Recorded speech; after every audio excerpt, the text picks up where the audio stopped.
Vou fazer uma pequena introdução aqui. Tá. Irmãos, graça e paz. Agora que eu consegui gravar a aula aqui, tá? E nós falamos um pouco da eleição, da doutrina da presciência de Deus, e agora a gente vai entrar na predestinação, tá bom? Essa é a segunda parte da aula da tão grande salvação, tá ok? Então, a partir daqui você acompanha a partir do tópico da predestinação, tá bom?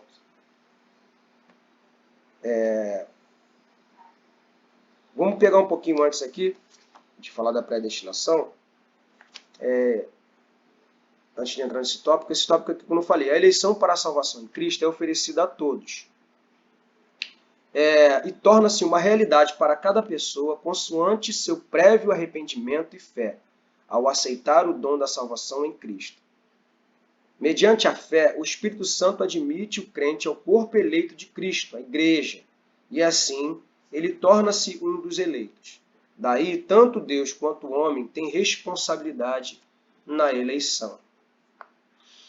Entramos aqui na predestinação. A predestinação olha, para o aspecto futuro da nossa salvação. Segundo as Escrituras, ela é o nosso pré-destino. Em 1 Timóteo 2,4 está escrito: Deus quer que todos os homens se salvem. Esse é o desejo do Senhor, que todos se salvem. Nisto está incluindo o mundo inteiro que queira. De fato, todos os que de verdadeiramente creem se salvam. Somos testemunhas disso. Um dia, nós fomos escolhidos e nós aceitamos, fomos chamados e nós aceitamos esses chamados. Estamos aqui. E outrora nós andávamos totalmente fora do arraial de Israel. Andávamos todos perdidos, andávamos aí como ovelhas desgarradas. E aí Deus, ele nos resgatou. Então o mundo também tem essa oportunidade de querer ser salvo. O Senhor predestinou a salvação em todo aquele que aceitar Jesus. Todos estarão predestinados a partir do momento que aceitarem a Cristo como seu Senhor e Salvador. A própria aceitação já é um dom de Deus. Interessante, né? Tudo vem dele.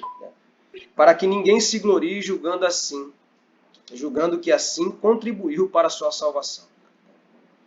A predestinação que a Bíblia ensina não é a de uns para a vida eterna e a de outros para a perdição eterna.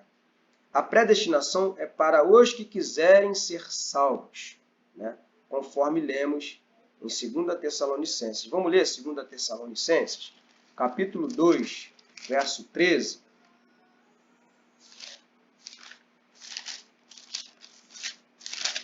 Segunda Tessalonicenses, capítulo 2, verso 13.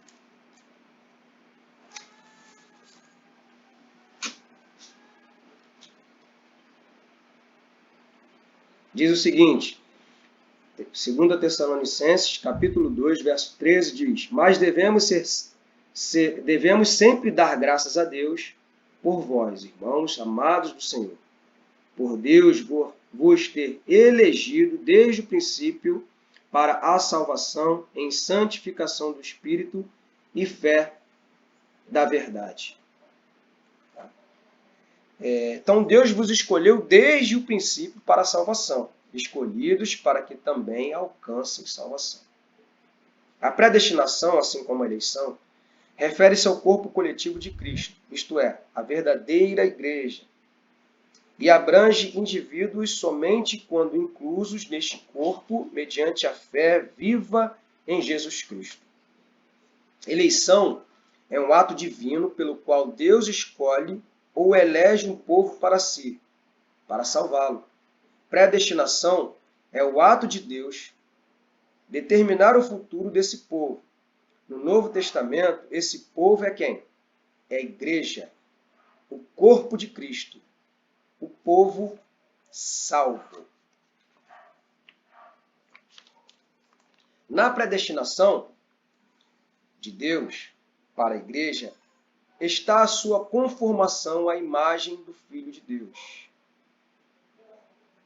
A sua chamada para a salvação, a sua justificação e a sua glorificação. Essa conformação depende da chamada justificação e glorificação do crente. E depende ainda da santidade de Deus e da adoção de filhos. Deus predestina seus eleitos a serem o quê? Abram seus microfones e vamos todos juntos falar aqui. Por favor, meus irmãos. Vamos lá. Deus predestina seus eleitos a serem o quê? Chamados. Letra B. Justificados. Letra C. Glorificados. Letra D. Conformados à imagem do Filho. Letra E. Santos e inculpáveis. F. Adotados como filhos. G. Redimidos. H.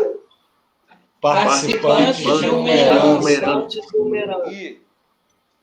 Para o louvor da tua glória. J. Participantes do Espírito Santo. H. Criados em Cristo Jesus para boas obras. Louvado seja Deus. Um breve resumo sobre a predestinação e eleição, o grande navio. Vamos falar um pouco sobre isso aqui, desse entendimento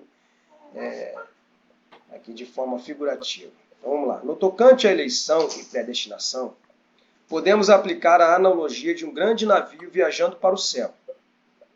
Deus escolhe o navio, né, a igreja, para ser sua própria nau.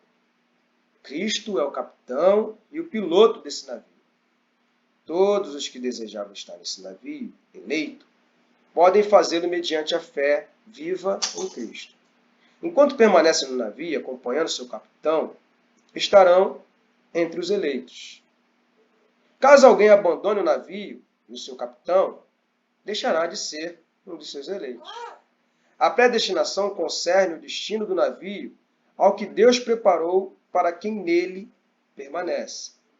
Deus convida todos a entrar a bordo do navio, eleito, mediante Jesus Cristo.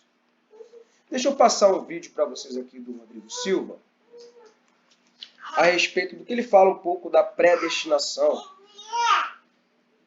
Da predestinação não, era para ter passado um pouquinho antes para vocês, mas foi até bom por conta da gravação da aula, que ele fala um pouco sobre a eleição, livre-arbítrio, tá? Sobre livre-arbítrio. Eu vou passar aqui para vocês aqui.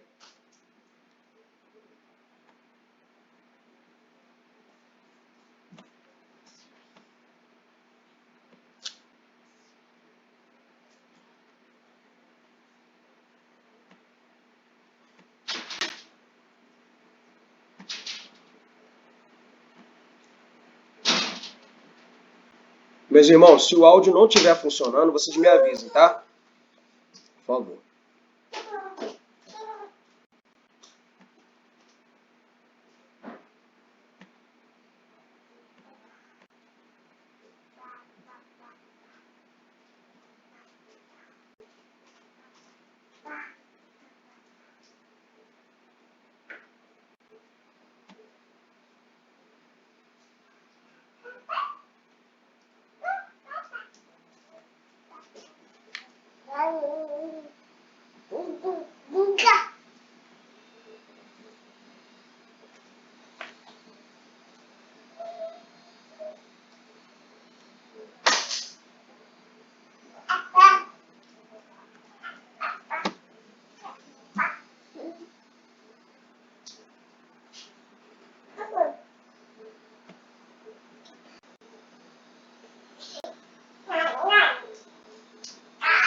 Dinheiro na poupança? Então posso te mostrar uma coisa rápida? A nossa taxa básica de juros, a Selic, hoje está em 2,25%.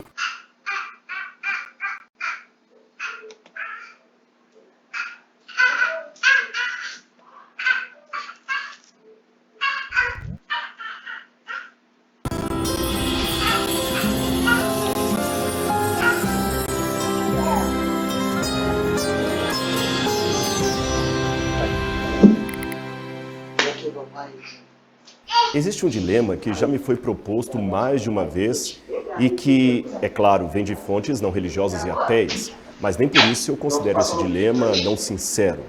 Ele é o seguinte: considerando a possibilidade que Deus exista, o livre-arbítrio que ele oferece parece um contrassenso. Veja, ele me dá a liberdade de escolher se quero ou não aceitá-lo. Então, por que me condenará no juízo pelo fato de eu não tê-lo escolhido? Por que não cria Deus um lugar eterno para as pessoas que não querem morar em seu reino? Ele parece com um pai que diz ao seu filho: você tem o direito de escolher se quer ou não ser meu filho, mas se decidir não querer, eu mato você. Bem, a princípio, quando lemos de maneira apressada o Apocalipse, parece que é isso mesmo.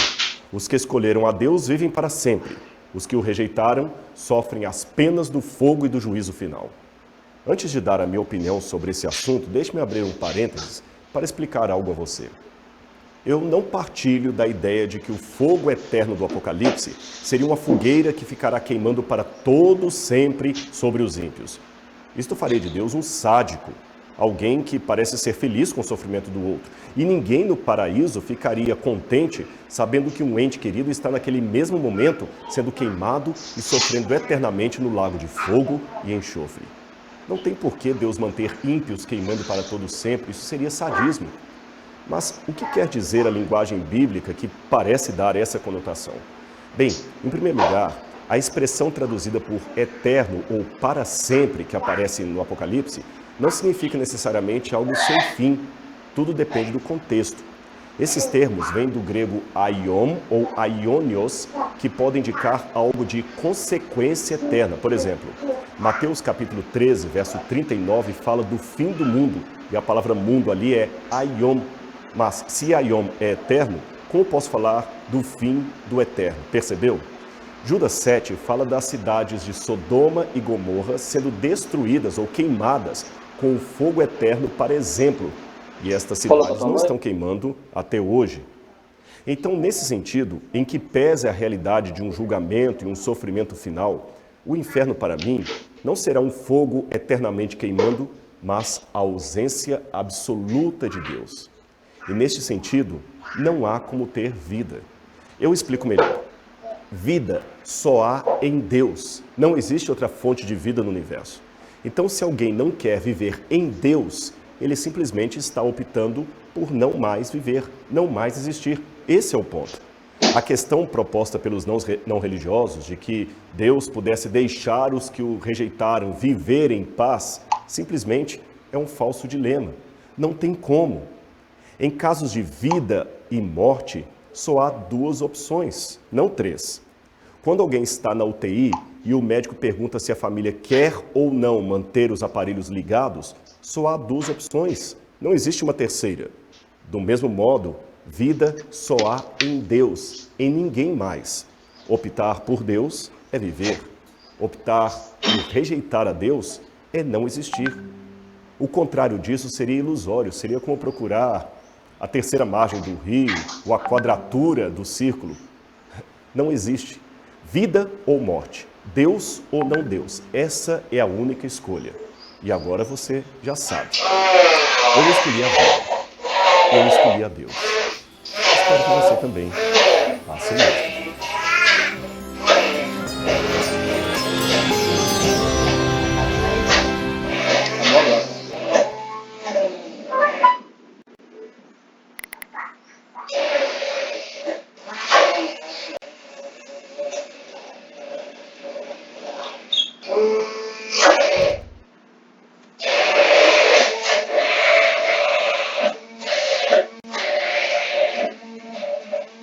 Então, meus irmãos, estão me ouvindo?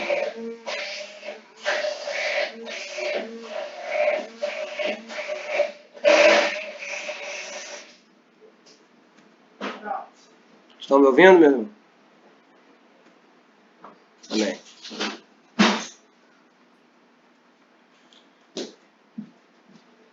Então, se entenderam um pouco ali a questão do vídeo?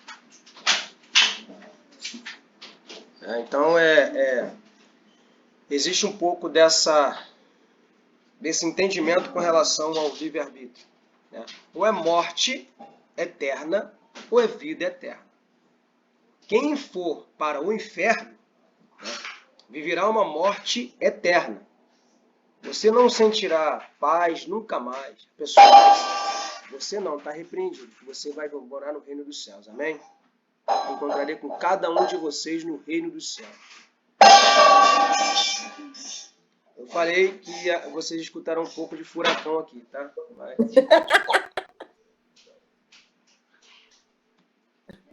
Pode passar, Sabrina. Eu vou escurecer a tela aqui, pode passar. Vai escurecer.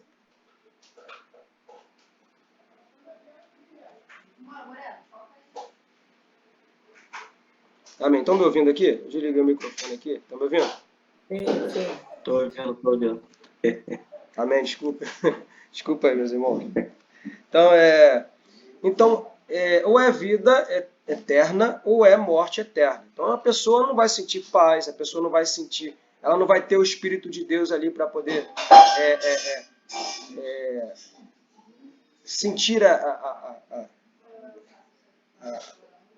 vontade de Deus, perceber qual é a vontade. Ela não vai ter mais nada disso. Ela não vai ter mais aquela... Ela vai ver um fogo, uma dificuldade eterna. Nunca mais ela vai ter a oportunidade de poder ser salva. Né? Bom, enfim, queridos, eu vou terminar aqui na revista, no último tópico aqui, que existem duas correntes doutrinárias no tocante à doutrina da eleição e à predestinação. Os calvinistas e os arminianos, né, que são duas visões doutrinárias aqui. Né? Uma valoriza por demais a soberania de Deus e a outra a livre escolha humana, que é o calvinismo. Tá? Os extremos doutrinários dessas correntes são extremamente prejudiciais à fé cristã. Devemos primar pelo equilíbrio e um exame minucioso e sem preconceito da Bíblia para não cairmos no erro dos extremos. Então, irmãos, sempre que vocês... Por exemplo, essa questão da eleição, predestinação, foi a visão que eu passei para vocês do que é colocado na teologia. Tá? Do entendimento que há sobre essas duas visões, calvinistas e arminianos. Calvinistas, porque eles têm a ideia de Calvino, João Calvino. E os arminianos, eles têm as ideias de Armínio. Se vocês quiserem pesquisar sobre o Calvino na internet, tem algumas coisas que você pode pesquisar, você vai entender um pouco da visão de Calvino e a visão de Armínio. Os dois eram homens de Deus, reformadores protestantes da igreja, tá? E eles tiveram um entendimento da Bíblia, mas nunca se encontraram e nunca se debateram, nunca brigaram entre eles. Mas seus seguidores, posteriormente, acrescentaram coisas e entraram em embates desagradáveis e que se perduram até os dias de hoje, tá? Dentro da própria igreja. Então, doutrina, a gente tem que ter muito cuidado com essas questões doutrinárias, seja elas quais forem. Tá? Eleição, predestinação, visões escatológicas, que pré-milenistas, amilenistas, são tudo visões doutrinárias. Então a gente precisa ter muito cuidado para não entrar nesses extremos aqui, como acabei de falar para vocês aqui. Porque esses extremos não são saudáveis.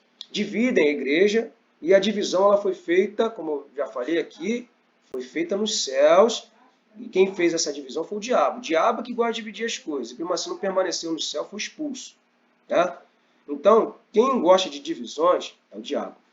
Eu tenho as minhas visões, eu respeito as visões dos outros e eu sou bem eclético nessa questão. Eu não tenho uma determinação, eu já digo até minha opinião aqui, falando de forma pessoal, eu não discuto doutrinas, eu não me classifico em alguma dessas doutrinas. Aliás, você é o quê? Você é pré-milenista? Eu não tenho isso para mim, eu sou bem eclético nessas visões, porque eu entendo que ambos têm uma visão muito coerente mediante esse entendimento bíblico. E o que importa disso tudo para mim é que Cristo vai voltar independente de doutrina. Nisso todos concordamos, seja ela de entendimento A ou B. Todos nós concordamos que Cristo vai voltar no final. Então é isso que é importante para nós. Tá? Eu vou terminar a aula aqui, queridos, e agradeço pela sua presença. Tá? Muito obrigado por sua dedicação, por seu compromisso. tá bom? E os irmãos têm alguma coisa para falar? Tem alguma coisa que queira acrescentar? Alguma dúvida? Pode falar agora, tá bom?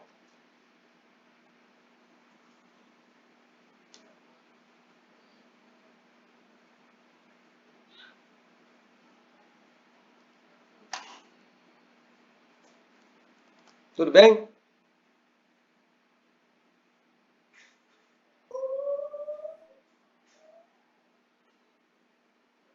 Tudo certo? Amém. Eu vou pedir hoje por... Vai falar, Paulo? Vai falar alguma coisa? Não, tudo tranquilo, tudo certinho. Depois eu queria que tu passasse o nome do vídeo lá do YouTube, lá do livro Arbítrio. Vou postar para vocês aí no grupo. Vou colocar lá. Tá? Ok. E vou colocar aí uma questão para vocês no final também, tá? Para vocês responderem como de costume. Tá certo? Para mim tá ok, uma ótima aula, cara. Tá bom. Eu gostaria de pedir, hoje eu vou pedir para Beatriz de Almeida fazer uma oração para a gente encerrar aqui, tá bom?